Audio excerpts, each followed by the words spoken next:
over Alabama and Vanderbilt. Now, I personally love this game because, again, I'm not a huge Alabama fan by any means. I usually root against them. But Kalen DeBoer was on an extreme hot seat. And this was the point in their season last year after the Georgia game where they played Vanderbilt, where Vanderbilt had possibly the biggest upset of the season.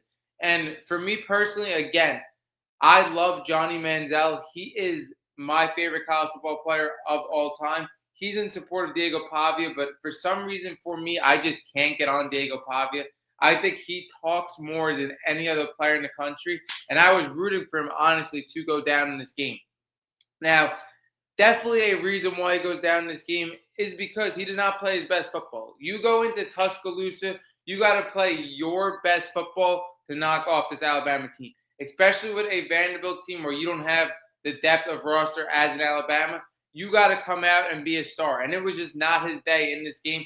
When you look at Diego Pavia, 21 for 35, 198 yards, a touchdown, an interception. Again, it's not like this guy was throwing over the field. I think he missed a ton of layup opportunities. He has a big turnover in this game.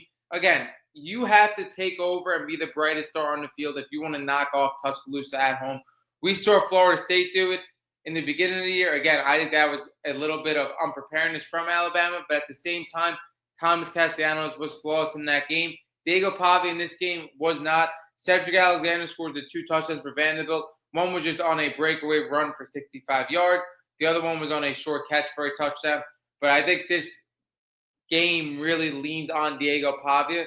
Diego Pavia had to have his best game of the season, very similar to last year, and maybe they had to get a turnover or two as well like they did last year to beat Alabama. That just did not happen. And for somebody like Diego Pavia, like I said, who continues to talk and talk and talk, I'm very happy Alabama put them in their place because this Vanderbilt team, a lot of people were just getting way too high on the hype train. There are levels to the SEC. This Vanderbilt team is a very good college football team. This was a team coming in 5-0. But to think they were going to be at the cream of the crop of the SEC, that they were going to completely flip the alignment, that was not the case. I'm very happy for Alabama and Kalen DeBoer because Kalen DeBoer was on a tremendous hot seat, and he cannot afford missing the college football playoffs twice again. The season is definitely not over yet, and Alabama has to continue to put their foot on the gas. But for this Alabama team, I absolutely love how they played. I think they were very unfortunate to play Florida State, a solid football team, week 1, because I think Ty Simpson didn't have time to get his feet wet. But Ty Simpson looks like a top 5 quarterback in the country right now, and I think he looks great in this game. He threw for 340 yards, threw for 2 touchdowns, did have 1 interception. The biggest takeaway I have from this Alabama game is the production of Jam Miller. Jam Miller looked phenomenal in this game. He has 22 carries for 136 yards and a touchdown. A guy that we were super high on, a guy that we thought could be one of the best running backs in the SEC. We know he's been out for a multitude of weeks. He comes back a couple of weeks ago. Now he has 136 yards. Oddly enough, even with the cupcakes Alabama played, they never had a single rusher this year rush for over 100 yards. Jam Miller could definitely build a different element to this game. Like, if he could continue to be a 100-yard rusher for his Alabama offense and balance the run and the pass, take some pressure off Ty Simpson, like, this is going to add a complete different element to the game. Oddly enough, as well as Ty Simpson played, Jam Miller was what I took away from this game because, like I said, they haven't had a rushing offense in the first 5 weeks of this college football season. In week 6, they get it with Jam Miller. And again, Jam Miller was the guy that had super high hopes as in this running back room. He hasn't played. Again, he came back against Georgia, which was a tough matchup. He shines in this one. And then when you look at their receiver room, a lot of people have issues with Ryan Williams when it comes to the drops, when it comes to the blocking. He played really well. Again, this guy is one of the most talented players in the country, whether you love him or hate him. 6 receptions, 98 yards, and a touchdown. Jeremy Bernard, who I really believe could be a number 1 receiver on many teams and is one of the best number 2s you could have. 5 receptions, 82 yards, and a touchdown. I thought he played really well in this game.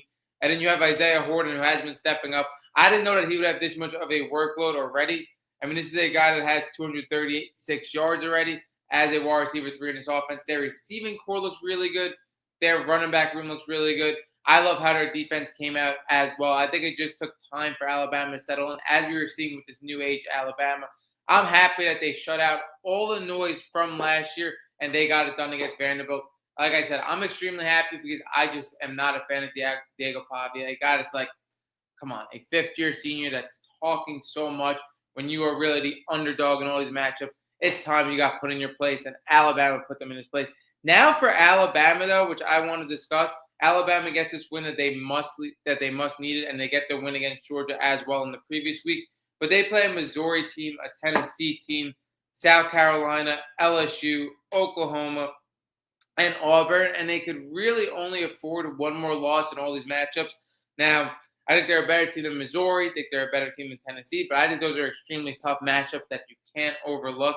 LSU is going to be a dogfight for them. Oklahoma, I do think they're a better team in that matchup as well. But these are all matchups that Alabama has to take advantage of. Again, if a team like Alabama in the SEC that they're going to let in, they do probably have the first dib for a 3-loss team. And based on what we're seeing, like we mentioned, with Texas, with Penn State, with Clemson, there are going to be multiple teams with 3 losses that I think could possibly get into the college football playoffs.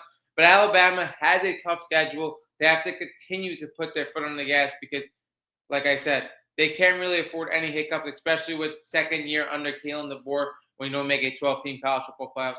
But I'm very happy how that game turned out because, like I said, I cannot stand Diego Pavia.